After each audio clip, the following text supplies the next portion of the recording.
કેમ છે દોસ્તો? મજામાં? આજે તમારા માટે મસ્ત ગરમા ગરમ વાટેલી દાળના સુરતી લસણિયા ખમણ આજે અમે બનાવી રહ્યા છીએ.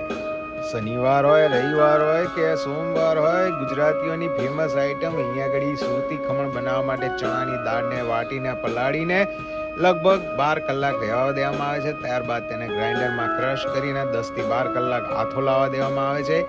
ત્યારબાદ તેની અંદર જરૂરી પ્રમાણમાં મીઠું તેમજ અડધી ચમચી જેટલો ઈનો ઉમેરીને આ મિક્સચરને તમે સ્ટીમરમાં લગભગ 12 થી 13 મિનિટ માટે મૂકો.